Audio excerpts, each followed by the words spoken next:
Debate లో ఒక అంశం వచ్చిందండి. ఉమ్, మద్యం కుంభకోణం దీని మీద ఏ రకంగా చేయాలి ఏంటంటే మనం చర్చించుకున్నాం. దీనికి సిఐడి అంటే సరిపోదు, ఒక ఎస్ఐటి ఏర్పాటు చేయాలి, దానికి ఒక టీం ఏర్పాటు చేసి ఒక టైం బౌండ్ ఇచ్చి చేస్తేనే కానీ ఎన్ని బయటికి రావని చెప్పి అనుకున్నాం. అవును. మనం అనుకున్నాం లేదు, మరి వారు విన్నారు నాకు తెలియదు కానీ సిట్ ఆ, వేశారు. ఈ రోజు నిన్న ఆ, మీకు గుర్తుందా? అవును, అవును, ఆ, అవును, అన్నాం ఒక వన్ వీక్ క్రితం. ఈ 5వ తారీఖు,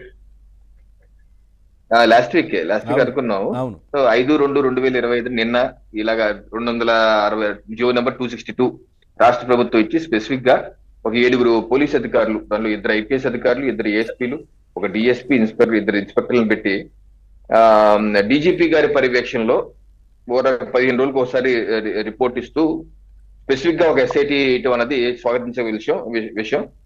ఆ ఈ ఎస్ఐటి ద్వారా అసలు విషయాలన్నీ బయటికి వస్తాయని చెప్పి మనమైతే ఆశిద్దాం. ఉమ్, అయితే ఈ జీవోలోనే మెన్షన్ చేశారు సిఐడి, పిఎస్, సిఐడి పెట్టిన కేసు ఏంటి, ఎఫ్ఐఆర్ ఏంటది? ఈ జీవోలో మెన్షన్ చేసిన ఎఫ్ఐఆర్ ఇదనమాట. ఉమ్, 29/3/2024 ఈ ఎఫ్ఐఆర్ సిఐడి నమోదు చేసింది. ఎవరు ఇచ్చారు ఈ కంప్లైంట్? ముఖేష్ కుమార్ మీనా గారు ఇచ్చారు ఈ కంప్లైంట్. ఉమ్, ప్రిన్సిపల్ సెక్రటరీ గారు, ఎక్సైజ్ డిపార్ట్మెంట్ వారు ఎవరికి ఇచ్చారు? సిఐడికి. ఇది ఎకనామిక్ అఫీస్, ఆర్థిక నేరం సెక్షన్ లో ఉంది. ఉమ్, ఈ ఎఫ్ఐఆర్ లో ముఖేష్ కుమార్ మీనా గారు ఆయనకు ఉన్నటువంటి ఫిర్యాదులు మెన్షన్ చేశారు. ఈయన ఏం మెన్షన్ చేశారంటే పాపులర్ ఒకటి ఏంటంటే పాపులర్ బ్రాండ్స్ గతంలో ఉన్న 2019 ఉన్నట్టు పాపులర్ బ్రాండ్ డిస్కంటిన్యూ చేశారు. సో దాన్ని ఏ నేపథ్యంలో చేశారు? ఒకటి. రెండు, ఏ అయితే పెద్ద నాసి రకం ఉన్నటువంటి బ్రాండ్స్ కొనటం, అధిక రేట్లు పెట్టి కొన్నారు.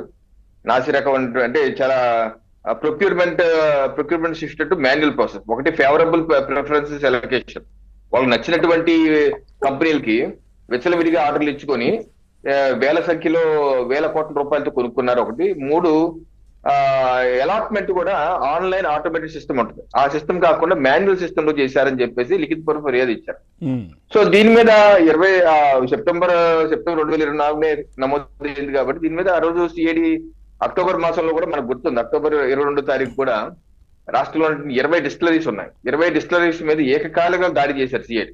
ఉమ్, దాడి చేసి మొత్తం ఆ రికార్డ్స్ అన్ని చేశారు. ఆ రోజు పేపర్లో కూడా మనం చూసాం, మొత్తం అన్ని తీశారని చెప్పి అన్నారు. సో అక్కడ నుంచి మొదలు పెడితే ఇప్పుడు మళ్ళీ ఎస్ఐటి వచ్చింది. సో సిఐడికి ఎంతవరకు ప్రోగ్రెస్ అయిందో మనకు తెలియదు, అందుకని ఆ రోజు కూడా మనం ఎస్ఐటి పెట్టాలన్నాం. సో పెద్దగా ప్రోగ్రెస్ అయితే వచ్చినట్టు లేదు. సో కనీసం ఈ ఎస్ఐటి అన్నా సరే దాని మీద సుదీర్ఘంగా స్థూలంగా విచారించి ఎన్ని వేల కోట్లు లెక్క తెలుస్తారు, 3,000 కోట్లు. ఎందుకంటే ఇది ఆర్థిక నేరం అండి పవన్ గారు. ఉమ్, ఆర్థిక నేరాన్ని ఎస్టాబ్లిష్ చేయాలి అంటే ఒక మనీ ట్రైల్. ఇప్పుడు ఆరోపణ ఏంటి?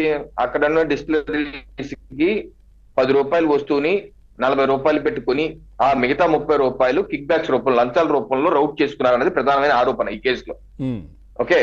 సో ఆ డబ్బు, ఈ కేసు ఎస్టాబ్లిష్ అవ్వాలంటే ఆ డబ్బు ట్రైల్ కనుక్కోవాలి. ఆ మనీ ట్రైల్ ఏ రకంగా వెళ్ళింది, ఎక్కడికి వెళ్ళింది, ఏ బ్యాంక్ అకౌంట్ లోకి వెళ్ళింది, ఎవరి ఖాతాలోకి వెళ్ళింది, తిరిగి జగన్మోహన్ రెడ్డి గారికి క్యాష్ వెళ్ళిందా, లేకపోతే అకౌంట్ లో పడిందా, లేకపోతే వైసీపీ పార్టీ ఖాతాలో పడిందా, ఇది తెలాలి. ఇది ఒక కీలకమైన విషయం. సో ఈ యొక్క ఇన్వెస్టిగేషన్ ఎన్ని వేల కోట్లు తేలుస్తారు, 3,000 కోట్ల, లేకపోతే 15,000 కోట్ల, 25,000 కోట్ల, అది తేల్చాలి. దానికి మనీ ట్రైల్ కనుక్కుంటేనే కేసు ఎస్టాబ్లిష్ అవుతుంది. నెంబర్ 1. ఉమ్, నెంబర్ 2, ప్రధానమైన అంశం ఇంకోటి, నాన్ డ్యూటీ పేడ్ లిక్కర్. ఏదైతే ముఖ్యమంత్రి గారు శాసనసభలో కూడా చెప్పారు, ఎన్డీఏ ముఖ్యమంత్రి చంద్రబాబు నాయుడు గారు శాసనసభలో చెప్పింది ఏంటి? నాన్ డ్యూటీ పేడ్ లిక్కర్ ప్రభుత్వ మద్యం దుకాణాల్లో అమ్మారు అంటే ఏంటి? ఒక డిస్టిలరీ దగ్గర ప్రభుత్వం పన్ను కట్టి ప్రొక్యూర్ చేస్తే అది రికార్డు ఉంటది, బుక్స్ లో కనపడుతుంది, ఇన్వాయిస్ బుక్స్ లో కనపడుతుంది, షాప్ లో పెట్టి అమ్ముతాం, ఆ లెక్క ప్రాఫిట్ వచ్చిందా లేదా అకౌంట్ లో పడుతుంది. సో ఇది నాన్ డ్యూటీ పేడ్ అంటే ఆ యొక్క రికార్డు లేకుండా వాళ్ళ దగ్గర వేరే మార్గాలు తెప్పించుకొని జస్ట్ ఉత్తుపుణానికి షెల్ఫ్ లో పెట్టి అది అమ్మేస్తే అంటే డ్యూటీయే లేదు, అసలు ట్యాక్సే లేకుండా మొత్తం జైలుకి వెళ్ళిపోతుంది. ఇదో పెద్ద కేసు. ఈ ఎఫ్ఐఆర్ లో అయితే ముఖేష్ కుమార్ గారు, మీనా గారు ఇచ్చిన ఎఫ్ఐఆర్ కంప్లీట్ లో ఆ అంశం లేదు. సో నేను మీ ఛానల్ ద్వారా రాష్ట్ర ప్రభుత్వాన్ని కోరుతున్నాను, ఎస్ఐటీ కోరుతున్నాను ఏంటంటే మీరు ఆ యాంగిల్ కూడా విచారణ చేస్తారా చేయరా, అది కూడా విచారణ చేయవలసిందిగా నేనైతే విజ్ఞప్తి చేస్తున్నాను. ఎందుకంటే అది ఇంకా పెద్ద కేసు. అది ఒకవేళ అటువంటిది జరిగితే రికార్డెడ్ గా పట్టుకోవచ్చు.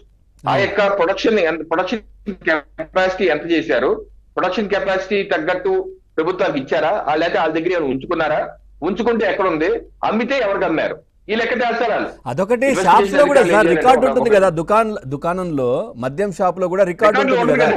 నాన్ డ్యూటీ పేరు కదా, నాన్ డ్యూటీ పేరు రికార్డులో ఉండవు. లేదు నేను అనేది అక్కడ ఉన్నటువంటి రికార్డులు ఏవైతే ఉన్నాయో వాటిలో కూడా గోల్మాల్ జరిగిందంట. అంటే ఇంత అమ్మామని చెప్పడం, కానీ అన్ని సీసాలు లేవు, కానీ ఆ డబ్బు మాత్రం చేతులు మారింది అమ్మినట్టుగా. అదే ఇప్పుడు వరకు ఇన్వెస్టిగేషన్ లో ఈ డిస్టిలరీకి వెళ్ళటం సిఐడి మనం చూసాం, కానీ ప్రభుత్వ మద్యం దుకాణాల దగ్గరికి వచ్చి ఆ రికార్డులని పరిశీలించారా అన్నది ఇప్పుడు వరకు మన దృష్టికి అయితే రాలేదు. అవును. సో అలా రాకపోతే ఈ లెక్క ఎలా తేలుతుందని అడుగుతున్నాను మీ ఛానల్ ద్వారా. ఈ లెక్క ఎలా తేలుతుంది? ఎన్ని బుడ్డీలు వచ్చాయి, అవును. ఎన్ని అదే బుడ్డీలు అంటున్నా. అమ్మారు,